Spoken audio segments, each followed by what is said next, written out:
One day, so it's awesome for doing low carb because it has hardly any carbs in it. It's awesome when you're not doing low carb and you're carb loading because you can make grilled cheese sandwiches out of this stuff. It is freaking awesome. All right. And the homemade stuff is way better and cheaper. So you need to get a small onion and cut it in half. Cut that half in quarters and stick it in your food processor. Okay? That's going to be so yummy, yummy, yummy. Now, you make this into essentially onion juice.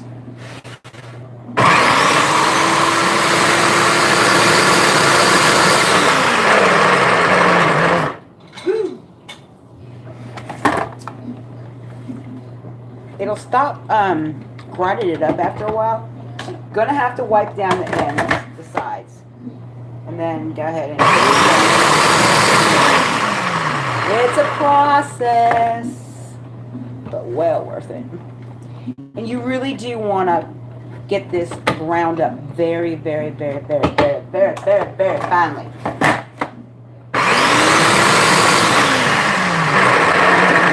Okay, now, here's a trick. You see how it's not really picking it up and grinding it fine? Here's what you do. You get a block of cream cheese.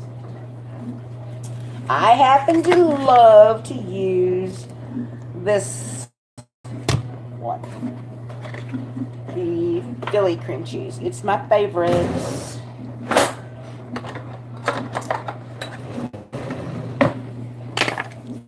Alright, unless you make homemade one, then you know. But not too many people have time to make homemade cream cheese. So. It's very time consuming to make homemade cream cheese. That's what I'm saying. Okay, so you need a half a block, which is going to be 4 ounces. So just cut it in half and put it in there. Now here's where the fun begins. Now, go ahead and pulse it a couple times. That cream cheese is going to help with those onions. It's going to pick up the onions and allow you to get a much finer grind on it. Try saying that 7 times. A finer grind, finer grind. All right. Now, I really like to use white pepper. However, I don't have any, and I'm not going to the store just to get white pepper. So, sprinkle just a little bit of black pepper on here, and that's going to be to taste. Then you need to get dry mustard. Let me find this stuff. All right. Dry mustard, and you need a 1/4 to a half teaspoon of dry mustard. Now, it will get spicy quick on you if you're not careful. So but I like it spicy, so I go ahead and use about a half teaspoon. Then you just hit this again.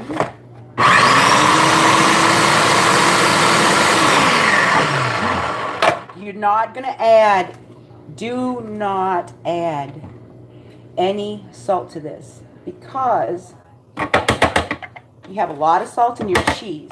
And if you add salt, it will get way too salty.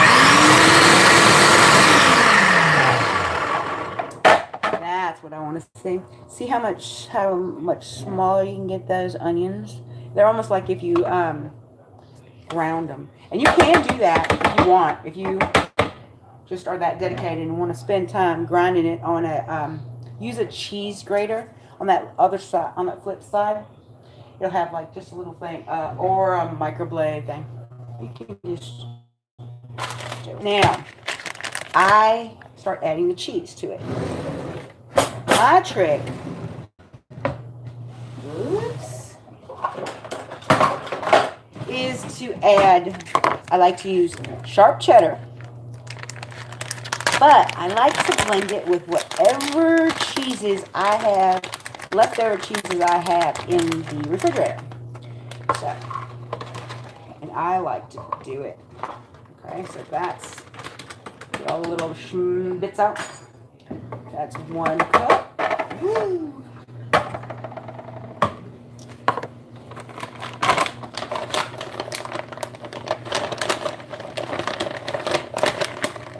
And 2 cups. And just a little bit more for good measures.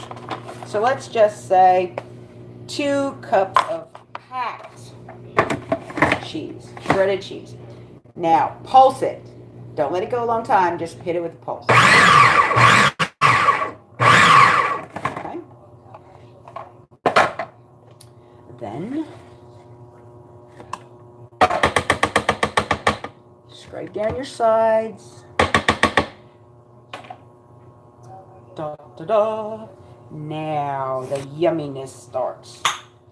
Get a can or a jar of diced pimentos.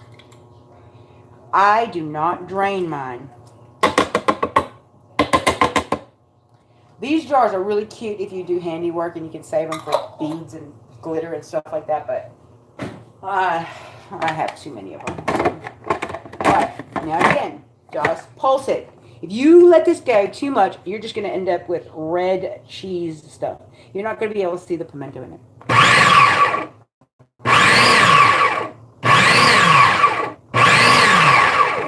Now stop.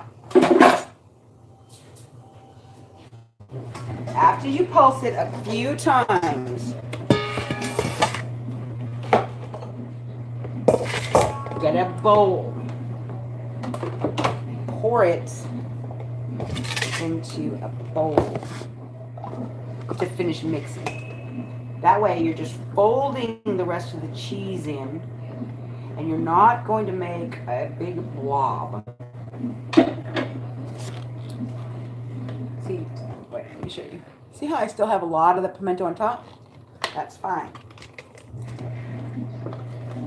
That pimento that you whip it in there that first time, that you just did, that helps give it that color, that orangey color.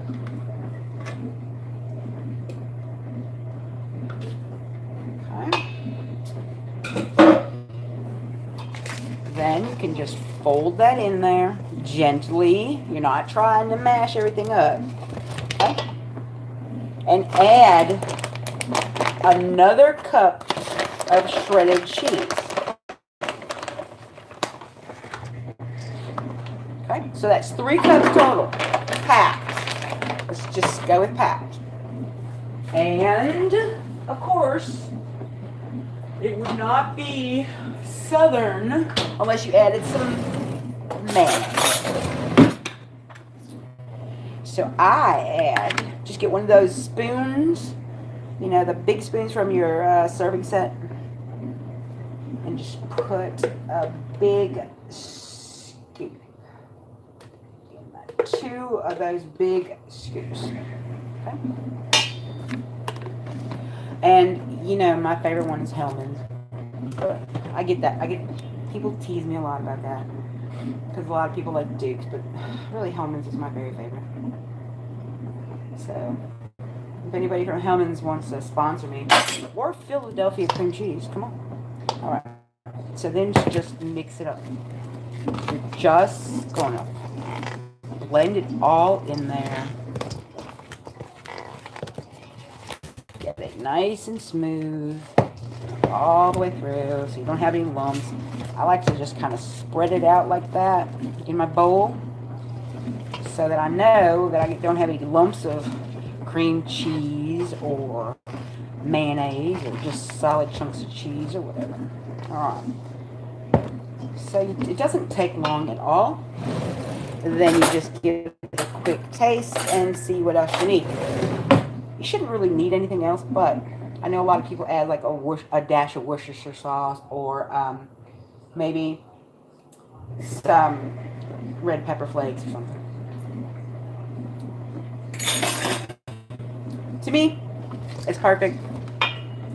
But just for fun, let's add a little bit of spice to it. I also like to use this Mrs. Dash, but I like the extra spicy one. That's my very favorite. And I just give it a big old sprinkle on top. Okay, just like that. So that's probably a quarter of a teaspoon. If you're one of them folks that has to measure everything. All right, now all of these flavors have to marry. That means you're gonna stick it in a container over and put it in your refrigerator for at least a couple hours. I'm getting this ready for work tomorrow, so mine will be in there overnight, at least. Now, when I am doing low carb, I will eat this with either some of those low carb low carb crackers that you make out of like tortillas or something like that, or I eat it with pork rinds. That's my favoriteest way to eat them. When I'm not doing low carb, my favorite way to eat this stuff is on a grilled cheese sandwich. And trust me on this, make a grilled cheese sandwich, and on the outside of the bread, use half butter and half mayonnaise. Mix it up. Soften your butter first, of course. Then spread it evenly on your bread. Take mine to work tomorrow, so. Spread it evenly on your bread, your mayonnaise and butter mixture. Then put a nice thick layer of the pimento cheese on it. Now here's where it gets crazy. Drain some dill pickle slices, like the hamburger slices. Drain them really well. Shake them off. And then lay them on top of the pimento cheese. Put your other piece of bread on top of it and grill it like that. And then get back to me on that. And you can tell me thank you. I like white flour, because that's like life-changing. I've been eating pimento grilled cheese sandwiches like that since 1986, 87, maybe 88. I don't know. If anyone's from Georgia, they have this place in Marietta, it's not in Marietta, it's in like Hot Atlanta, and it's called the Varsity. And the Varsity makes grilled pimento cheese sandwiches. And that's where I had my first grilled pimento cheese and pickle sandwich. And it's freaking awesome. And I wish that I had a Varsity close to me, but the only one I know of is in Hot Atlanta. So there it is. Try it. Let me know if you like it. If you have any questions or comments, please leave it below, and I will get you. And I know your comment is figure out how to use your other camera.